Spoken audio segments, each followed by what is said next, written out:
ஓம் சாந்தி. இன்னைக்கு பாபா முரளியில் நமக்கு மந்திரம் கொடுக்குறாங்க. மன்மனா பவ அப்படிங்கிற மந்திரத்தை சிவபாபா நமக்கு கொடுக்குறாரு. இந்த மந்திரத்தை நீங்களும் ஃபாலோ பண்ணுங்க, மற்றவங்களுக்கும் இந்த மந்திரத்தை சொல்லுங்க. மன்மனா பவ, உங்களை ஆத்மான் புரிஞ்சிட்டு தந்தையாகி என்னை நினைவு செய்யுங்கள் அப்படிங்கிறது தான் இதனுடைய பொருள். இந்த மந்திரத்தை எல்லாருக்கும் போய் சொல்லுங்க அப்படிங்கிறார். இந்த மந்திரத்தை ஃபாலோ பண்ணுறதுனால, அதாவது தன்னை ஒரு ஆத்மான்னு உணர்ந்து சிவத்தந்தையை நினைக்கிறதுனால தான் உங்களுடைய கவலைகள் போகும். நீங்கள் மிகப்பெரிய செல்வந்தர்களாக மாறுவீங்க. நீங்கள் இவ்வளோ பெரிய பிறவிகளாக செய்துட்டு வந்த உங்களுடைய பாவம் இதன் மூலமாக தான் அழியும் அப்படின்னு மற்றவங்களுக்கு இதை எடுத்து புரிய வைங்க அப்படிங்கிறாங்க.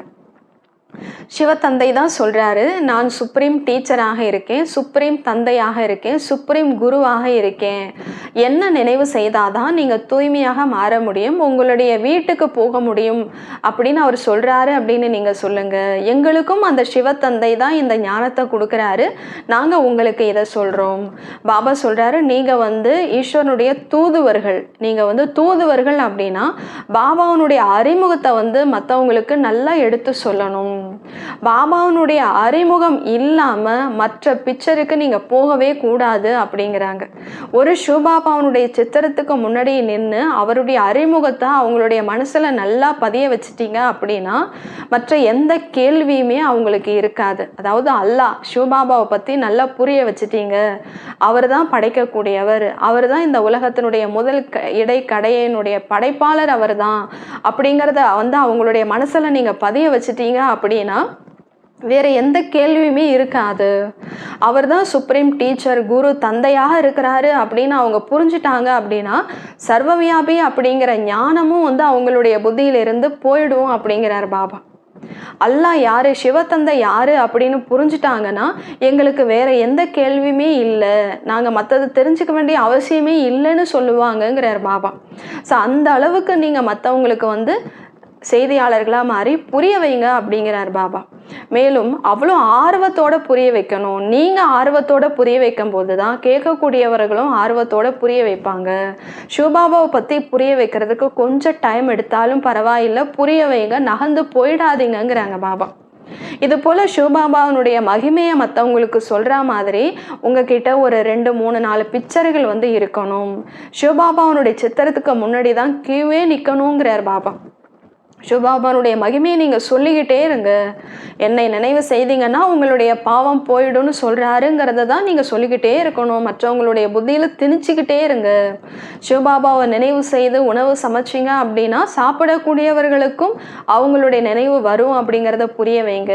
தன்னை ஆத்மானு உணர்ந்து சிவத்தந்தையை நினச்சிங்க அப்படின்னா தான் உங்களுடைய கேரக்டரே மாறும். சிவத்தந்தை தான் நம்மளுடைய கேரக்டரையே மாற்றக்கூடியவர் அப்படின்னு அவருடைய மகிமையை நீங்கள் எடுத்து சொல்லுங்க அப்படிங்கிறாங்க பாபா. மேலும் பாபா சொல்கிறாரு, சின்ன குழந்தைங்க இப்போ கன்னியாக்கெல்லாம் வராங்க அப்படின்னா அவங்கள கூட சாதாரணமாக நீங்கள் நினைக்காதீங்க, அவங்களுக்கும் ட்ரைனிங் கொடுங்க. அவங்க போய் பெரிய பெரிய வித்வான்களுக்கு சிவபாபாவை பற்றி புரிய வச்சாங்க அப்படின்னா அவங்களுடைய மனசில் பதியும். இவ்வளோ சின்ன குழந்தைங்க நீங்கள் யார், உங்களுடைய தந்தை யார் அப்படின்னு கேட்டாங்கன்னா நீங்கள் சொல்லுங்கள், எங்களுடைய தந்தை உடலற்ற சிவத்தந்தை தான் இந்த பிரம்மா உடலில் எங்களுக்கு புரிய வைக்கிறாரு அப்படின்னு நீங்கள் சொல்லுங்க அப்படிங்கிறாங்க பாபா. மேலும் மக்கள் உங்ககிட்ட கேட்குறாங்க, நீங்கள் இந்த பாரதத்துக்கு என்ன சேவை செய்கிறீங்க அப்படின்னு. அவங்களுக்கு நீங்கள் சொல்லுங்கிறார் பாபா, நாங்கள் ஸ்ரீமத் படி, அதாவது சிவத்தந்தையினுடைய உயர்ந்த வழிப்படி இந்த பாரதத்தை தூய்மையாக்கிட்டு இருக்கிறோம். இந்த பாரதத்தை இரட்டை கிரீடமுடையதாக ஆக்கிட்டு இருக்கிறோம். இதன் மூலமாக இந்த பாரதம், அமைதியாக இருந்த பாரதம், தூய்மை இருந்த பாரதம் மீண்டும் அமைதியான பாரதமாகவும் தூய்மையான பாரதமாகவும் இப்போ ஆக போகுது. இதில் உண்மையான சேவை என்ன அப்படின்னு பாபா சொல்கிறாங்கன்னா, தூய்மை இல்லாத பாரதத்தை தூய்மை ஆக்கிறது தான் மிக உயர்ந்த உன்னதமான செயல். ஏன்னா இந்த பாரத பூமி ரொம்ப உன்னதமான பூமி, பரமாத்மா வரக்கூடிய பூமி. இதனுடைய மகிமையை கூட நீங்கள் எல்லாருக்குமே எடுத்து சொல்லுங்க அப்படிங்கிறார் பாபா. இது போல் நிறைய விஷயங்களை பாபா இன்னைக்கு முரளியில் சொல்கிறாங்க. வாங்க இன்னைக்கு முழு முரளியை நம்ம விரிவாக கேட்கலாம். ஓம் சாந்தி. முரளி டேட் 13/6/2024 காலை முரளி, பாப்தாதா, மதுபன். இனிமையான குழந்தைகளே, நீங்கள் ஆத்மாக்கள் நீங்கள் தந்தையை நினைவு செய்ய வேண்டும். நினைவின் மூலமாக தான் பாவங்கள் அழியும் என்ற இந்த மந்திரத்தை அனைவருக்கும் முதலில் மிக ஆழமாக உறுதியாக ஆக்குங்கள். கேள்வி: எந்த உண்மையான சேவையை இப்பொழுது நீங்கள் செய்து கொண்டிருக்கிறீர்கள்? பதில்: எந்த பாரதம் பத்தீத்தமாக ஆகியிருந்ததோ, தூய்மை இழந்து இருந்ததோ, அதனை பாவனமாக தூய்மையாக ஆக்குவது இதுதான் உண்மையான சேவையாகும். நீங்கள் பாரதத்திற்கு என்ன சேவை செய்கின்றீர்கள் என்று மக்கள் கேட்கின்றனர். நாம் ஸ்ரீமத் மூலமாக பாரதத்திற்கு ஆன்மீக சேவை செய்கிறோம். அதன் மூலம் பாரதம் இரட்டை கிரீடம் உடையதாக ஆகிவிடும் என்று நீங்கள் அவர்களுக்கு கூறுங்கள். எந்த பாரதத்தில் அமைதி, சுகம் இருந்ததோ அதனை நாம் ஸ்தாபனை செய்து கொண்டிருக்கிறோம். ஓம் சாந்தி. முதலாவது பாடம் என்னவெனில், குழந்தைகளே, தன்னை ஆத்மா என்று உணருங்கள். அதாவது மன்மனா பவ. இது சமஸ்கிருத வார்த்தையாகும். குழந்தைகளாகிய நீங்கள் சேவை செய்கின்ற பொழுது முதலில் அவர்களுக்கு அல்லாவை பற்றி கூற வேண்டும். நம்ம எங்கேயாவது சேவை செய்ய போகிறோம், எக்ஸிபிஷன்லாம் வைக்கிறோம் அப்படின்னா அங்கே சிவத்தந்தை யாரு அப்படிங்கிறத நம்ம புரிய வைக்கணும். யார் வந்தாலும் அவர்களை சிவபாபாவின் சித்திரத்திற்கு முன்பு அழைத்து செல்ல வேண்டும். மற்ற சித்திரங்களுக்கு முன்பு அல்ல. சிவபாபா பற்றி தான் நம்ம புரிய வைக்கணும்.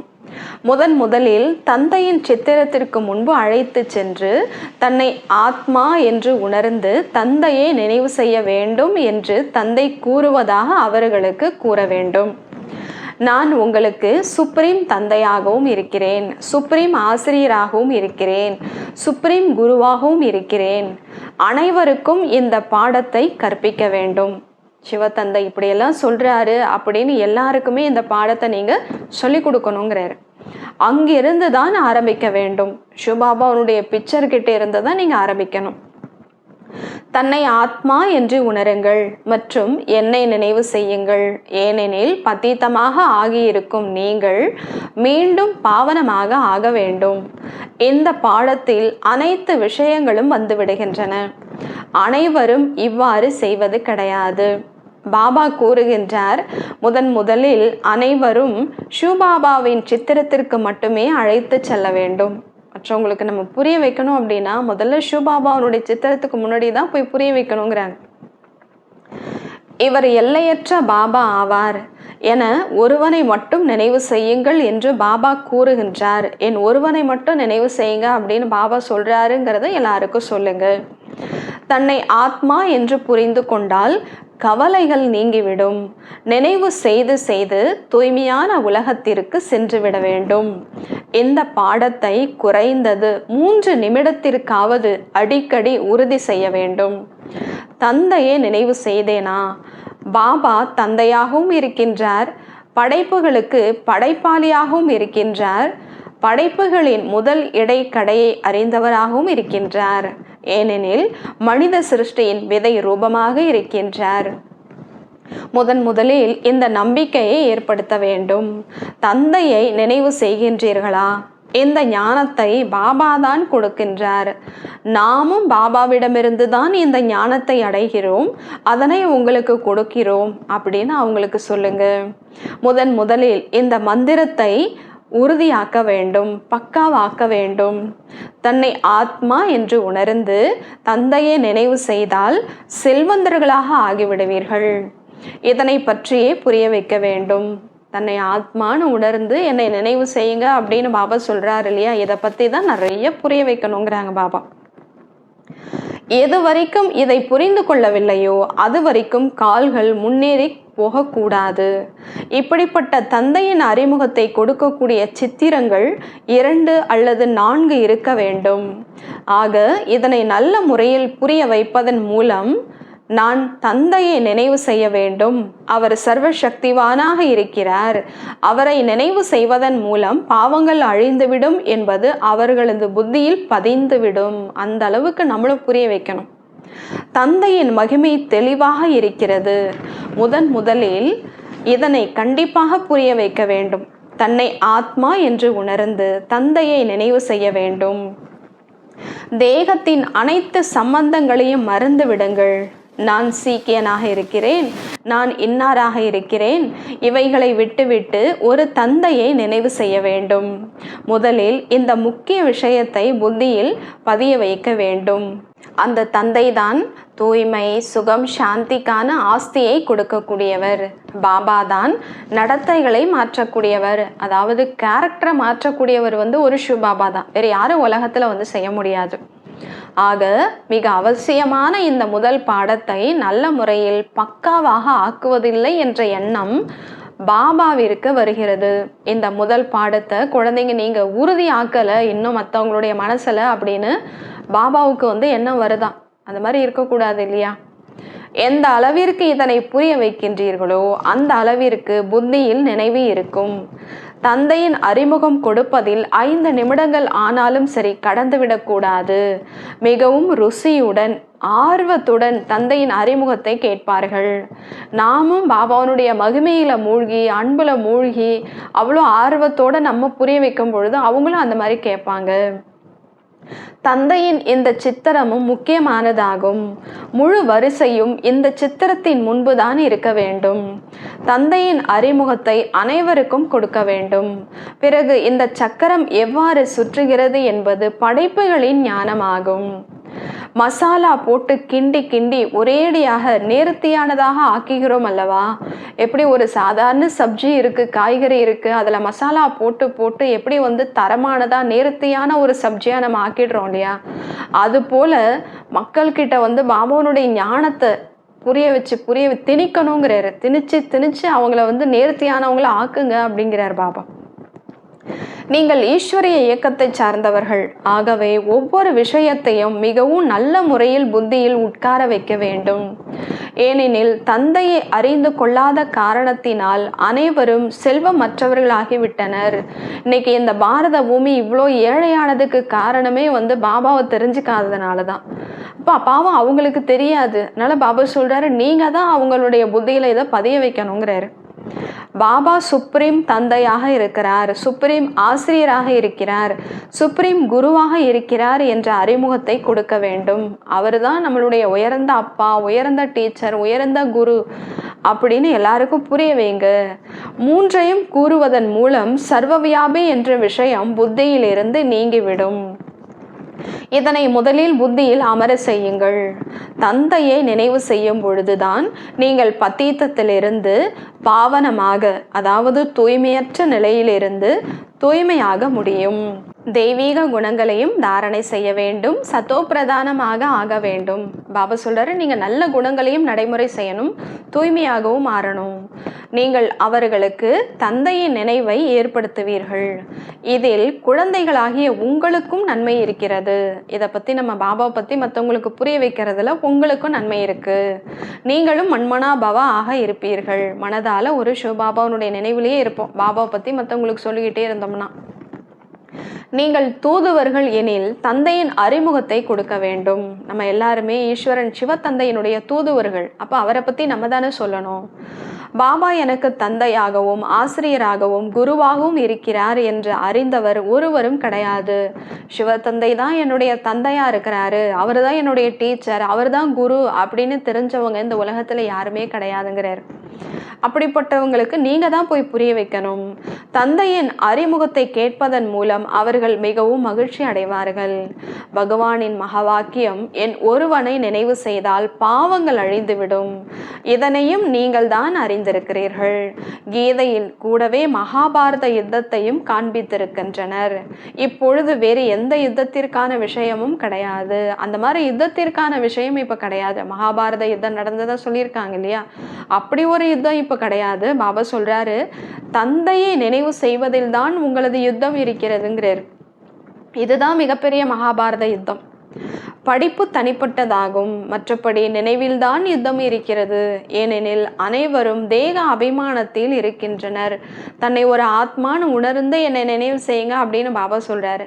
இப்ப எல்லாருமே தன்னை ஒரு உடல் அப்படின்னு நினைச்சிட்டு இருக்காங்க இல்லையா? அதனால அவரை நினைக்கிறது ரொம்ப கடினமாக இருக்கு. நீங்கள் இப்பொழுது ஆத்ம அபிமானிகளாக ஆகின்றீர்கள். பாபா சொல்றாரு, நீங்க தான் இப்ப ஆத்ம அபிமானியா இருக்கீங்க. அதனால நீங்க தான் பாபாவை வந்து நினைவு செய்யக்கூடியவர்கள். அவர் தந்தை, ஆசிரியர், குருவாக இருக்கிறார் என்பதை முதலில் பக்காவாக ஆக்குங்கள். எல்லாருடைய மனசுலயும் அவரு தான் நம்மளுடைய அப்பாவா இருக்கிறாரு, அதே சிவத்தந்தை தான் நம்மளுடைய டீச்சர், குரு அப்படிங்கிறத உறுதியாக்குங்க. இப்பொழுது நாம் அவர்கள் கூறுவதை கேட்பதா அல்லது நீங்கள் கூறுவதையா? குழந்தைகளே, இப்பொழுது நீங்கள் சிரேஷ்டமாவதற்காக முழுமையிலும் முழுமையாக ஸ்ரீமத் படி நடக்க வேண்டும் என்று தந்தை கூறுகின்றார். நம்ம உயர்ந்தவர்கள் ஆகணும் அப்படின்னா அவருடைய உயர்ந்த வழிப்படி நடந்தாதான் ஆக முடியும். நாம் இந்த சேவை செய்கின்றோம். ஈஸ்வரிய வழிப்படி நடந்தால் உங்களது விக்கிரமங்கள் விநாசமாகும். தந்தையின் ஸ்ரீமத் என்னவெனில், என் ஒருவனை மட்டுமே நினைவு செய்யுங்கள். சிருஷ்டி சக்கரத்தை பற்றி எதை புரிய வைக்கின்றோமோ அதுவும் அவரது வழிதான். நீங்களும் தூய்மையாக ஆகி அவரையும் நினைவு செய்தால் நான் உங்களை கூடவே அழைத்து செல்வேன் என்று தந்தை கூறுகின்றார் அப்படின்னு எல்லாருக்குமே சொல்லுங்க. பாபா எல்லையற்ற ஆன்மீக வழிகாட்டியாகவும் இருக்கின்றார். ஏ பத்தீத்த பாவனரை, எங்களை பாவனமாக்கி இந்த பத்தீத்த உலகத்திலிருந்து அழைத்து செல்லுங்கள் என்று அவரை அழைக்கின்றனர். அவர்கள் உலகிய வழிகாட்டிகள், இவர் ஆன்மீக வழிகாட்டியாக இருக்கின்றார். சிவபாபா நமக்கு கற்பிக்கின்றார். குழந்தைகளாகிய உங்களுக்கு தந்தை கூறுகின்றார், நடந்தாலும் சுற்றினாலும் எழுந்தாலும் தந்தையை நினைவு செய்து கொண்டே இருங்கள்.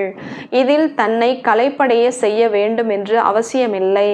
பாபாவை நம்ம வந்து நினைக்கிறதுல கலைச்சு போகணும்னு அவசியம் இல்லையே. உலகத்துல வந்து யாத்ரா போறாங்க, நடந்து போறாங்க அப்படின்னா கலைச்சு போயிடுறாங்க. எந்த பயணத்துல நீங்க வந்து கலைப்படையணுங்கிற அவசியம் கிடையாது. நீங்க உட்கார்ந்தாலும் எந்திரிச்சாலும் உங்களுடைய ரொட்டீன் என்ன செஞ்சாலும் என்ன நினைங்கிறார் பாபா. சில நேரங்களில் குழந்தைகள் அதிகாலையில் வந்து அமர்கின்ற பொழுது கண்டிப்பாக கலைப்படைந்து விடுவதை பாபா பார்க்கின்றார். இது எளிய மார்க்கமாகும், புரிஞ்சுக்கிறது இல்லைங்கிறாரு. இது ரொம்ப ஈஸியான மார்க்கம். புரிஞ்சுட்டோம் அப்படின்னா பாபாவை நினைக்கிறதுங்கிறது ரொம்ப ஈஸி தான். ஹட்டமாக அமர்ந்து விடக்கூடாது. ஹட்டயோக மாதிரி நம்ம வந்து ஒரு ஆசனத்துல அமர்ந்துட்டு இருக்கக்கூடாது. பாபா சொல்றாரு, சுற்றுங்கள், காரியங்கள் செய்யுங்கள், மிகவும் ருசியுடன் தந்தையை நினைவு செய்யுங்கள். நீங்க உங்களுடைய வேலைகளை செஞ்சுக்கிட்டே ஆர்வத்தோட பாபாவை நினைக்கணும். அன்போட இன்ட்ரெஸ்டா பாபாவை நினைக்கணும். உள்ளுக்குள் பாபா பாபா என்ற மகிழ்ச்சி பொங்கி எழ வேண்டும். அந்த அளவுக்கு அவரை நினைச்சு பூரிச்சு போயிடணும். நிரந்தரமாக பாபாவை நினைவு செய்வர்களுக்கு பொங்கி எழும். எப்பயுமே பாபாவை நினைச்சிட்டே இருக்கக்கூடியவர்களுக்கு அந்த அனுபவம் ஏற்படுங்கிறார். பொங்கி எழும் பாபாவுடைய அன்பு. புத்தி வேறு சில விஷயங்களை நினைக்கிறது எனில் அவற்றை நீக்கிவிட வேண்டும். தந்தையின் மீது மிகுந்த அன்பு இருக்க வேண்டும். புத்தி அங்கே இங்கே போகதான் செய்யும். நம்ம தான் முயற்சி செய்து பாபாவையே நினைச்சிட்டு இருக்கிறதுக்கு நம்ம முயற்சி செய்யணும். அவர்கள் அதீந்திரிய சுகத்தை அடைந்து கொண்டே இருப்பர். அப்படி இருக்கக்கூடியவங்க தான் ஆன்மீக சுகத்துல இருக்க முடியுங்கிறாரு. ஒன்ஸ் நம்ம ஆன்மீக சுகத்தை அனுபவம் செஞ்சிட்டோம் அப்படின்னா இந்த இந்திரியங்களுடைய சுகம் நம்மளை இழுக்காது. எப்பொழுது நீங்கள் தந்தையின் நினைவில் மூழ்கி விடுகின்றீர்களோ அப்போதுதான் தமோ பிரதானத்திலிருந்து சத்தோ பிரதானமாக ஆகிவிடுவீர்கள். பிறகு உங்களது குஷிக்கு எல்லையே இருக்காதுங்கிறாரு. அவ்வளோ குஷியில நீங்க இருப்பீங்க. இவை அனைத்து விஷயங்களின் வர்ணனை இங்குதான் ஏற்படுகிறது. என்ன வர்ணனை? அதனால்தான் அத்தீந்திரிய சுகத்தை பற்றி கோபியர்களிடம், அதாவது யாருக்கு பகவான் கற்பிக்கின்றாரோ அவர்களிடம் கேளுங்கள் என்று பாடப்பட்டிருக்கிறது. அந்த கோபிகள் யாரு? நம்ம தான். அந்த அளவுக்கு இந்த இந்திரியங்களுக்கெல்லாம் அப்பாற்பட்ட சுகம்தான் அதீந்திரிய சுகம் அப்படிங்கிறது. பாபாவை நினைச்சுக்கிட்டே இருக்கிறதுக்கு நம்ம தான் வந்து முயற்சி செய்யணும். பகவானின் மகா வாக்கியம், என்னை நினைவு செய்யுங்கள். பாபாவின் மகிமையை தான் கூற வேண்டும். சத்கதிக்கான ஆஸ்தி ஒரு பாபாவிடமிருந்து தான் கிடைக்கிறது. அனைவருக்கும் கண்டிப்பாக சத்கதி கிடைக்கிறது. முதலில் அனைவரும் சாந்தி தாமத்திற்கு செல்வீர்கள். பாபா நமக்கு சத்கதி கொடுத்து கொண்டிருக்கிறார் என்பது முதலில் புத்தியில் இருக்க வேண்டும். சாந்தி தாமம், சுகதாமம் என்று எதை கூறுகிறோம் என்பதையும் புரிய வைத்திருக்கின்றார். சாந்தி தாமத்தில் அனைத்து ஆத்மாக்களும் இருக்கின்றன. அது இனிமையான அமைதியான வீடாகும், அமைதியின் ஸ்தம்பமாகும். அமைதியினுடைய உயர்ந்த இடமே அதுதான். அதனை இந்த கண்களினால் யாரும் பார்க்க முடியாது, புரிந்து கொள்ள முடியாது. ஆத்மாவையே பார்க்க முடியாது எனில் பிறகு தந்தையை எப்படி பார்க்க முடியும்? இது புரிந்து கொள்ள வேண்டிய விஷயமாகும். இந்த கண்களினால் பார்க்க முடியாது. பகவானுடைய மகா வாக்கியம் என்னை நினைவு செய்தால்தான் பாவங்கள் அழியும். இவ்வாறு கூறியது யார்? முழுமையாக புரிந்து கொள்ளவில்லை எனில் கிருஷ்ணர் என்று கூறிவிடுவார்கள். முழுமையா புரிஞ்சுக்கல அப்படின்னா சுபாபாவுக்கு பதிலாக யார் சொன்னதா சொல்லிடுவாங்க, கிருஷ்ணர் தான் அப்படி சொன்னார் சொல்லிடுவாங்க. மன்மனா பவனா கிருஷ்ணர் தான் சொன்னாரு அப்படின்னு சொல்லிடுவாங்க. அதனால பாபா சொல்றாரு, முழுமையா தெளிவா புரிய வைங்க அப்படிங்கிறார் பாபா. கிருஷ்ணரை அதிகமாக நினைவு செய்கின்றனர். நாளுக்கு நாள் கலப்படமாகிக் கொண்டே செல்கின்றது. பக்தியிலும் முதலில் ஒரு சிவனை மட்டுமே பக்தி செய்தனர். அது கலப்படம் இல்லாத பக்தி ஆகும். பக்தியில கூட ஆரம்பம் யாருடைய பக்தி இருந்தது? சிவலிங்கத்தை வச்சுதான் பக்தி செஞ்சாங்க. பிறகு லக்ஷ்மி நாராயணரின் பக்தி உயர்ந்ததிலும் உயர்ந்தவர் பகவான். விஷ்ணு ஆவதற்கான ஆஸ்தியை அவர்தான் கொடுக்கின்றார். உயர்ந்ததுலேயும் உயர்ந்த பக்தி சிவபாபாவுக்கு அடுத்தது லக்ஷ்மி நாராயணரை சொல்றாங்க. பாபா சொல்றாரு, அந்த லக்ஷ்மி நாராயணர் ஆகுவதற்கான பதவி யாரு கொடுத்தது? பகவான் சிவத்தந்தை தான் கொடுக்கிறாரு. நீங்கள் சிவ வம்சத்தினர்களாக ஆகி பிறகு விஷ்ணுபுரிக்கு எஜமானர்களாக ஆகின்றீர்கள். முதல் பாடத்தை நன்றாக படிக்கின்ற பொழுதுதான் மாலை உருவாகின்றது. தந்தையை நினைவு செய்வது என்பது சித்தி வீட்டிற்கு போவது போன்று கிடையாது. சாதாரண விஷயம் இல்லை. முயற்சி செய்யுங்கிறார். மன புத்தியை நாலா புறங்களிலிருந்தும் நீக்கி ஒரே இடத்தில் செலுத்த வேண்டும். இந்த கண்களினால் எதையெல்லாம் பார்க்கின்றீர்களோ அவைகளிலிருந்து புக்தியை நீக்கி விடுங்கள். அதனாலதான் பாபா அடிக்கடி சொல்றாரு, இந்த கண்ணால எதெல்லாம் பார்க்குறீங்களோ எல்லாம் அழிஞ்சு போயிடும், ஒரு நாள் காணா போயிடும். அப்போ அதன் மீது உங்க புத்தியை வச்சிங்க அப்படின்னா எப்படி நம்ம பாபாவை நினைக்க முடியும்? அதுல புத்தி வைக்கிறதுனால நம்ம எனர்ஜி தான் வேஸ்ட் ஆகுது. புத்தியில ஆத்மால சக்தி இல்லாம தான் போகுது. அதனால அதுல இருந்து உங்க புத்தியெல்லாம் விலக்கிட்டு என் ஒருவனை மட்டும் நினைவு செய்யுங்கிறார் பாபா. என் ஒருவனை மட்டுமே நினைவு செய்யுங்கள் என்று பாபா கூறுகின்றார். இதில் குழப்பம் அடையக்கூடாது. பாபா இந்த ரதத்தில் அமர்ந்திருக்கின்றார். என் ஒருவனை மட்டும் நினைவு செய்யுங்க அப்படின்னு யாரு சொல்றா, யாரை நினைக்கிறது அப்படின்னு குழம்பாதீங்க. அதுக்கு பாபா தெளிவா நமக்கு சொல்றாரு. பாபா இந்த ரதத்தில் அமர்ந்திருக்கிறார். சிவபாபா பிரம்மா பாபாவுடைய உடல்ல இருக்காரு. அவர் நிராகாரமானவர் என்று அவரது மகிமை செய்கிறோம். உடலற்றவர், ஒளிப்புள்ளியாக இருக்கிறாரு அப்படின்னு யாருடைய மகிமையை நம்ம செய்யறோம்? சிவபாபானுடைய மகிமை. நீங்கள் மன்மனா பவ ஆக இருங்கள் என்று இவர் மூலமாக அடிக்கடி நினைவுபடுத்துகிறார். அதாவது நீங்கள் அனைவருக்கும் எச்சரிக்கின்றீர்கள், கவனம் கொடுக்கின்றீர்கள். உணவு சமைக்கக்கூடியவர்களுக்கும் நீங்கள் கூறுகின்றீர்கள், சிவபாபாவை நினைவு செய்து உணவு சமைத்தால் சாப்பிடுபவர்கள் புத்தியில் தூய்மையாகிவிடும். சிவபாபாவுடைய நினைவுல இருந்து நீங்க உணவு சமைச்சிங்க அப்படின்னா சாப்பிடக்கூடியவங்களுடைய மனசும் புத்தியும் தூய்மையாயிடும். ஒவ்வொருவரும் நினைவை ஏற்படுத்த வேண்டும். ஒருத்தருக்கு ஒருத்தர் பாபாவுடைய நினைவை தான் ஏற்படுத்தணும். அந்த விஷயம் இந்த விஷயமெல்லாம் பேசுறோம் இல்லையா, அதெல்லாம் விட்டுட்டு சிவபாபாவுடைய நினைவை ஏற்படுத்துற மாதிரி தான் நம்மளுடைய விஷயங்கள் பேசணுங்கிறாங்க பாபா. ஒவ்வொருவரும் ஏதாவது ஒரு நேரத்தில் நினைவு செய்கின்றனர். சிலர் அரை மணி நேரம் அமர்கின்றனர், சிலர் 10 நிமிடம் அமர்கின்றனர். நல்லது, 5 நிமிடமாவது அன்பாக தந்தையை நினைவு செய்தாலும் ராஜ்யத்திற்கு வந்து விடுவீர்கள். ஒவ்வொருவரும் ஏதாவது ஒரு நேரத்தில் நினைவு செய்கின்றனர். ஏதாவது ஒரு நேரத்துல நீங்க சிவபாபாவை நினைக்கிறீங்க. சிலர் அரை மணி நேரம் அமர்கின்றனர், சிலர் 10 நிமிடம் அமர்கின்றனர். நல்லது, 5 நிமிடமாவது அன்பாக தந்தையை நினைவு செய்தாலும் ராஜ்யத்திற்கு வந்து விடுவீர்கள். அன்போட நினைக்கணும். ராஜா ராணி அனைவருக்கும் அன்பு செலுத்துவர். நீங்களும் அன்பு கடலாக ஆகின்றீர்கள். இப்ப எப்படி சத்தியுகத்துல ராஜா ராணி இருக்காங்க அப்படின்னா ராஜா ராணி எல்லார் மீது அன்பு செலுத்துவாங்க.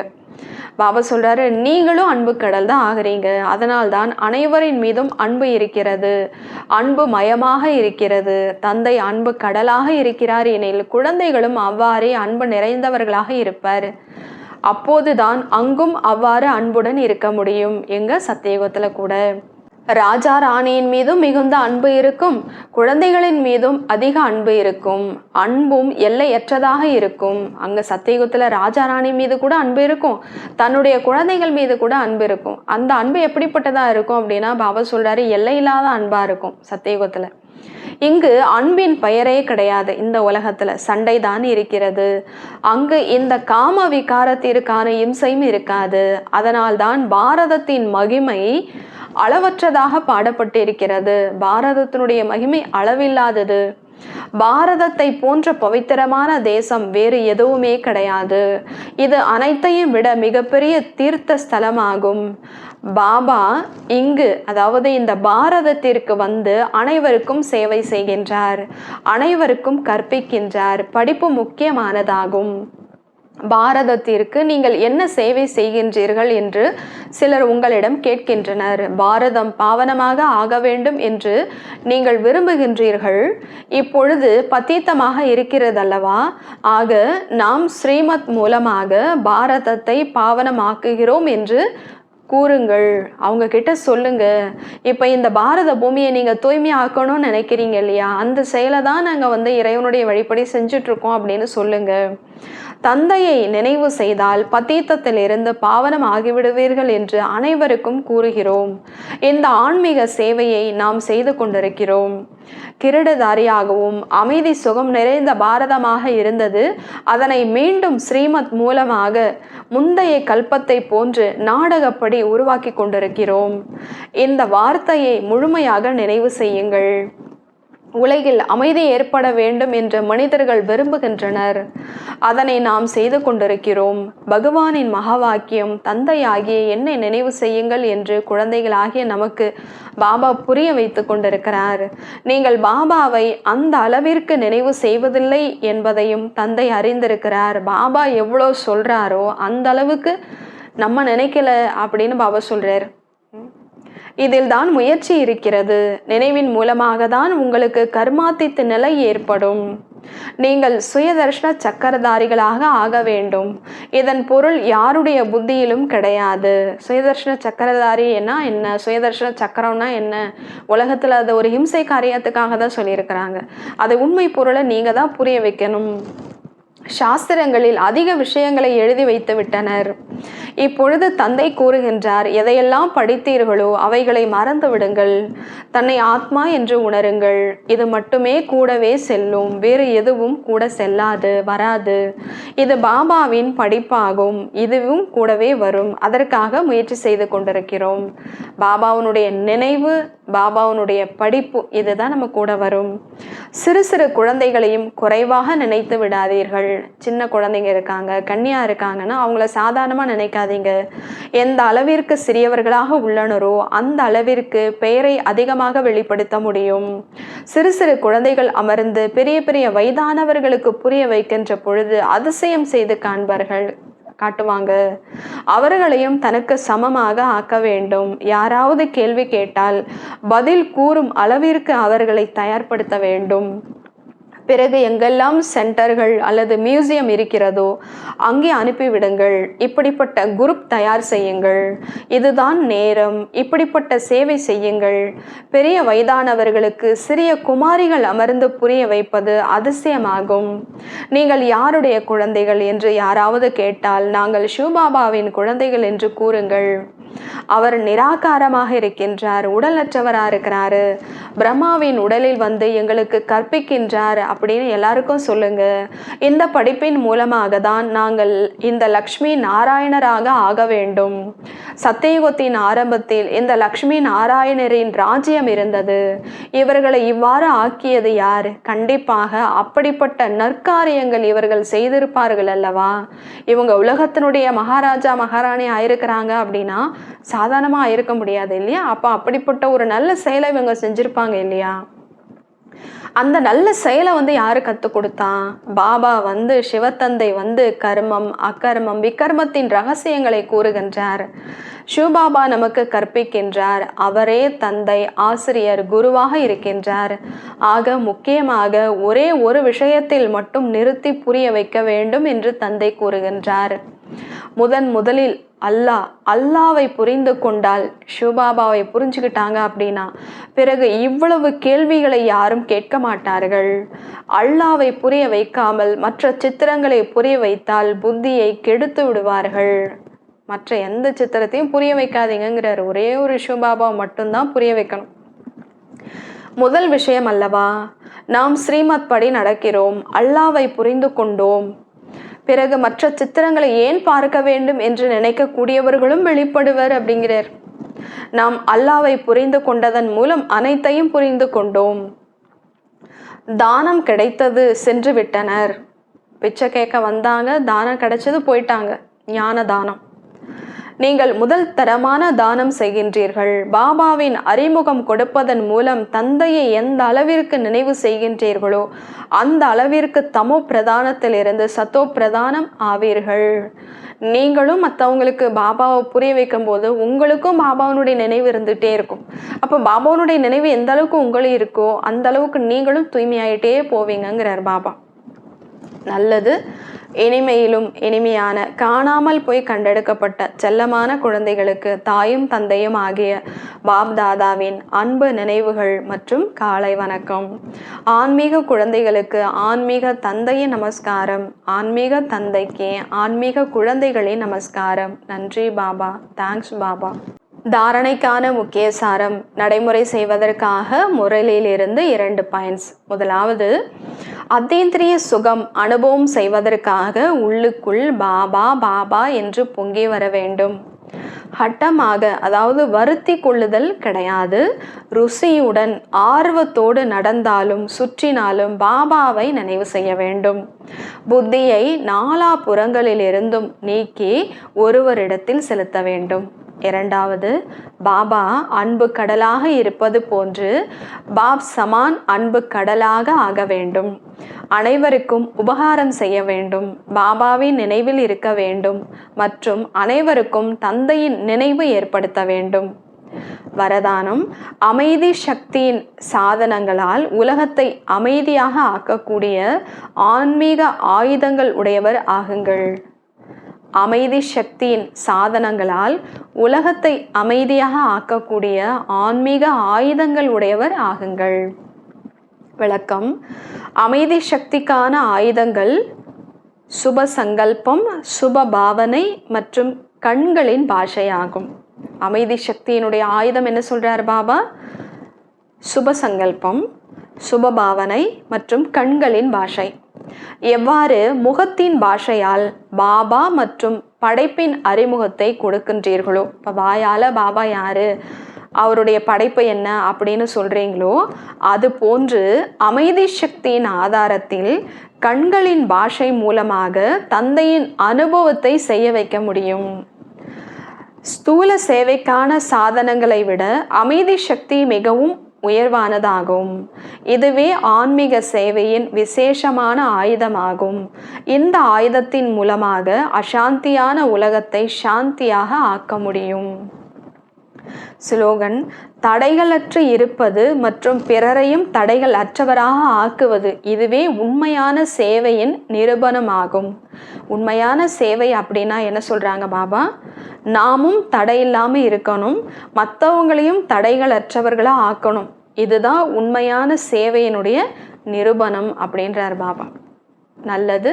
ஓம் சாந்தி.